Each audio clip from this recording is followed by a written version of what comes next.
Sophomore Bree Evans gets things started for the Wolverines. 363 batter, and that's down the line. Fair ball. Evans going for two, and she's in standing up for the double, the leadoff for the Wolverines. As the leadoff hitter, Evans gets on base often. She leads the team in hits and enjoys her role. It's a little intimidating at the beginning of the game because you're the one, you get to start the game, you get to have that feeling, and my role is just putting the ball in play, making something happen no matter what, just getting on base, because as our record shows this year, if we score first, we are likely to have a really good game, and it just brings everyone up and helps us win the game. She's a career center fielder who was put in left field last season as a freshman. The move didn't faze her. Left field, I feel like it's harder to read the ball than it is in center, and I just like the challenge, and I like having to get those short ones or making those diving plays in left. She was always the best player on her teams while growing up, usually batting third in the lineup. Now she's surrounded by talented players, and Bree can't believe how much fun she's having at Michigan. I've never been on a really top team, never had so many wins, and it's just exciting because it's a lot less stress for me. I just know, even if I'm having a bad day, that we can get it done, and I don't have to only depend on me, and it's a lot more fun. And of course it's fun to be ranked #2 and have people just know your school, and have people that I used to play with Facebooking me and saying that, oh, I just saw you play, you're so awesome, and it's just a great feeling. This dream season for Bree almost didn't happen. 7 months ago, during a fall ball game against Michigan State at Alumni Field, there was a play at the plate. When the play ended, Bree wasn't able to get up and walk off the field.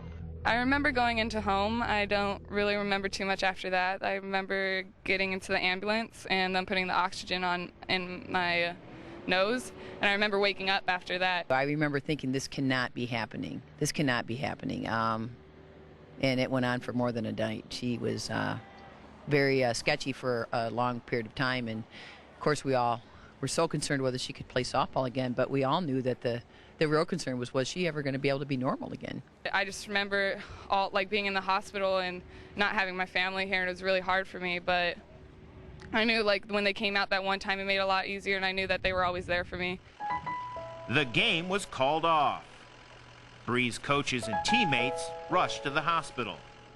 MSU's coaches and players prayed. I didn't know what was going on. I couldn't feel my legs at all the next day.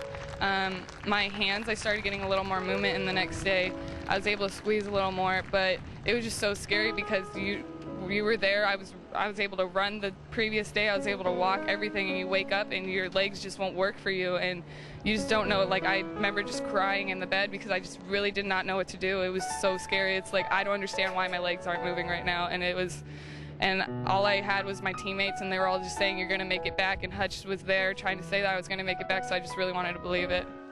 Bree was in serious condition.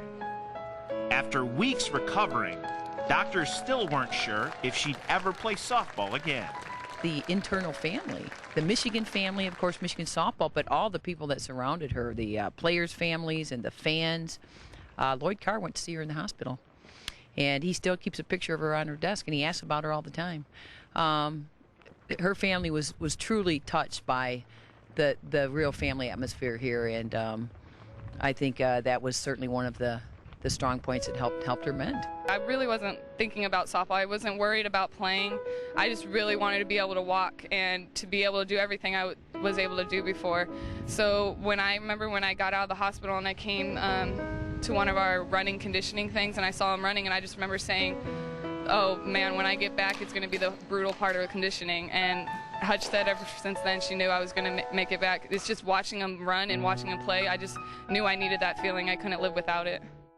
So she worked harder, going to rehab a couple times a day, and she thought back to her College World Series experience from last June and knew she had to help Michigan return to Oklahoma City. This is the year I cannot miss this year. This is the year we're taking it. And I just knew, I had the feeling, and I was like, no, we're beating Washington. This is happening. I'm not missing this year. I'm not going to miss this one time. This is our main chance. We have all the players. We're all ready. And I just knew I had to be back for this year.